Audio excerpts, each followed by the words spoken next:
So we will discuss about the electric motor experiment. So this is the DC shunt motor.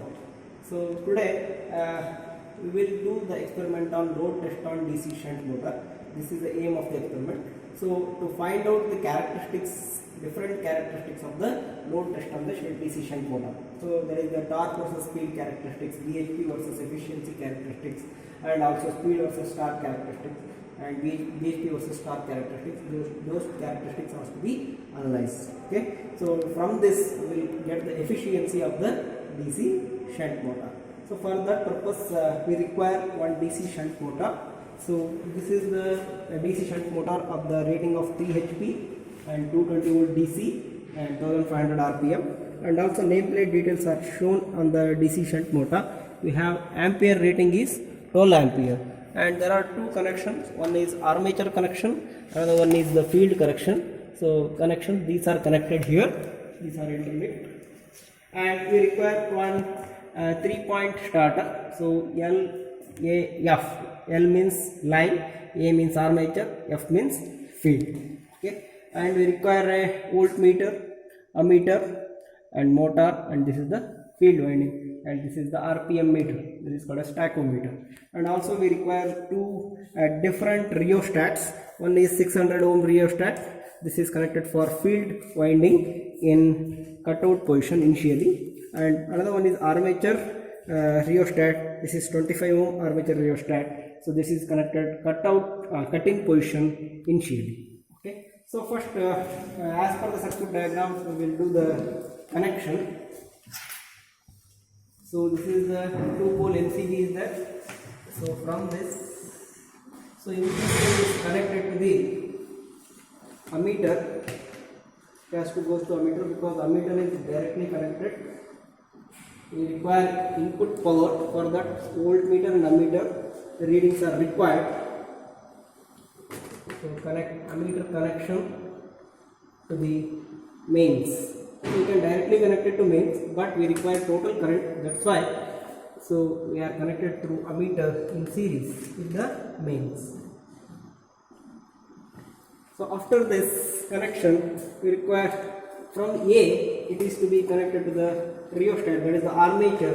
The armature of the motor is connected through the armature rheostat, and it is connected to the point A in the 3-point starter. And always you connect input in the below side terminal, and output is to be connected of the armature in upper side. Then it is connected to the armature winding, that is A terminal and AA terminal. A terminal is the terminal 1 positive terminal, AA terminal is the negative terminal of the motor armature. So next we need to connect the second point of the motor connected to the field winding, and field winding goes to the negative terminal of the main. Now connect field winding, that is shunt motor field winding is connected in parallel, that is through the shunt field resistance.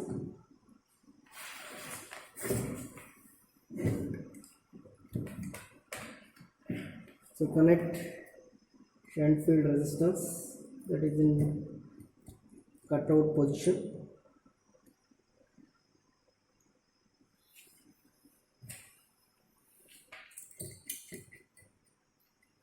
So upper terminal, that is the variable terminal, is connected to the field winding. Okay, and these two to be shorted, AA and ZZ.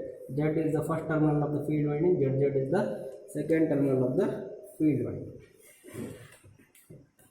So now we need to connect voltmeter, that is connected parallel with the supply mains, and voltmeter parallel with the supply mains.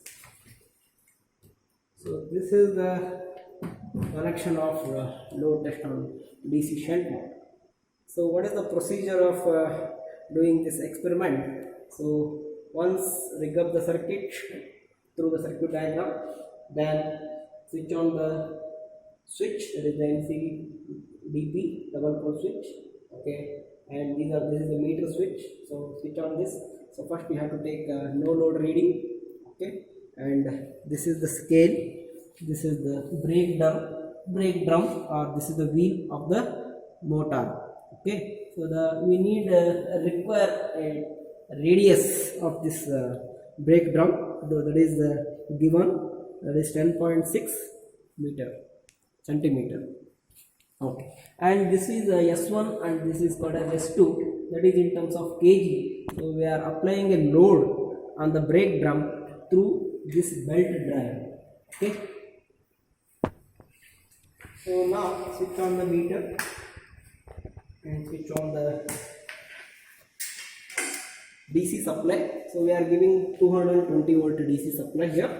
So initially we got 215 volts, and initially the current is 0.6 ampere. So we need to start the DC motor through a 3-point starter. Slowly now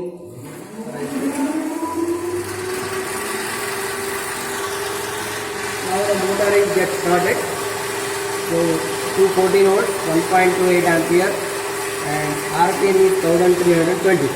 We need to increase the speed up to 1500 rpm. So this is the rating of the speed or rating of the DC motor. So for that purpose, initially the armature is slowly cut out. So observe the speed. The speed is rising.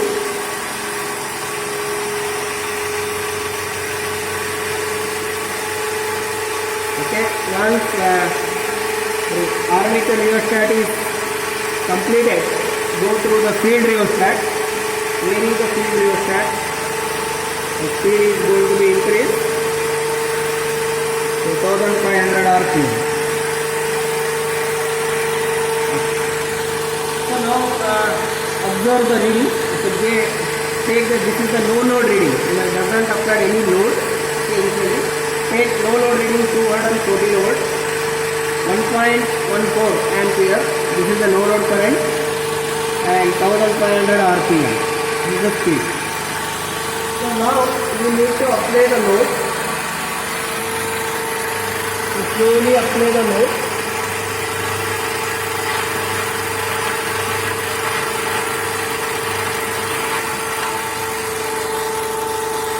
So apply for 2 ampere. So observe S1 and S2 kg. So S1 is 1 kg and S2 is 2.5 kg. Okay, and observe the reading.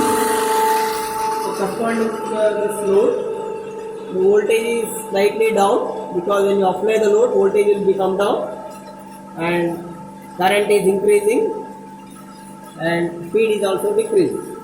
Similarly, apply next load.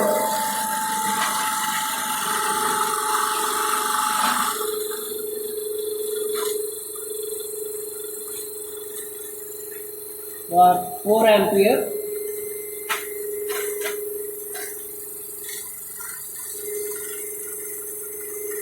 So observe the reading. So this is 4.5 is S1, 3.5 is the S2, that is in kg, and corresponding reading is 213 volt, 4.04 ampere, and 1387 rpm. So we need to apply up to 12 ampere. This is the full load current of the motor. So again apply some more load, 6 ampere.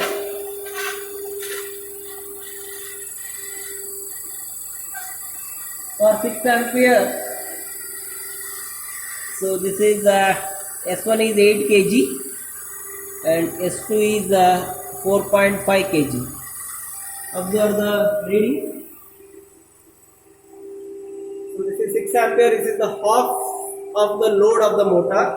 So whenever the load is increases, the motor is going to be heats up. For that purpose, we need to pour some water in the brake drum. for the cooling purpose. Otherwise, whatever the belt is connected, so that is going to be, it will get heated.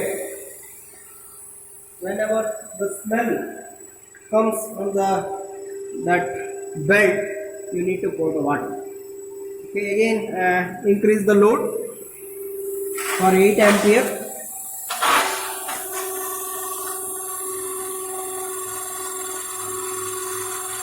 So 8 ampere.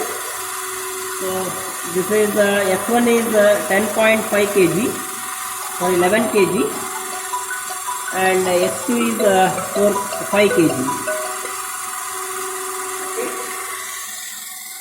Observe the reading. Voltage is 211 and total current is 7.82 and speed is 1258. And you take one more reading for 10 ampere.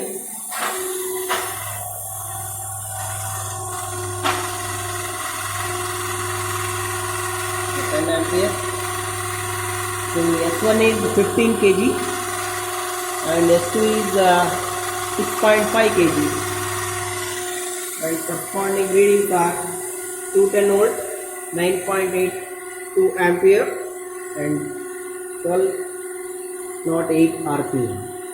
Okay, so after completing the reading, we need to remove the load slowly.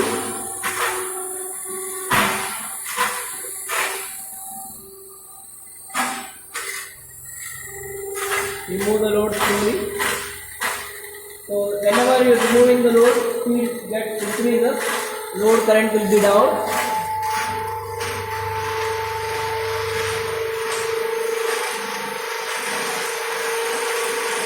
So again we need to reduce the speed through the, again procedure is reversed according to the procedure. Cut out the field rheostat and cut in the armature rheostat and come to the original position and switch off directly.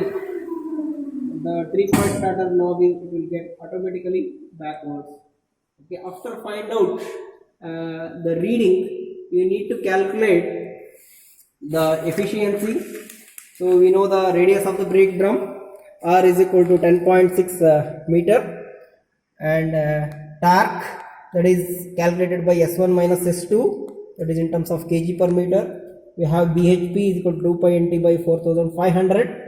Okay, calculate BHP, and output is equal to BHP into 735.5 watt. Okay, and find out power input. P in is equal to Vs into Is. So that is note down in the tabular column. Okay, and after this output by input power. So that is will give the percentage efficiency multiplied by 100. So calculate these readings. So once you know the reading, you can draw the graph, speed versus torque characteristics. Okay, whenever the torque increases, speed is slightly down. Okay, almost constant speed motor. Shunt field motor is almost constant field motor. So because of so it is down up to 1200 or 1000 nearer to the 1000 rpm. So total speed does not reduce here.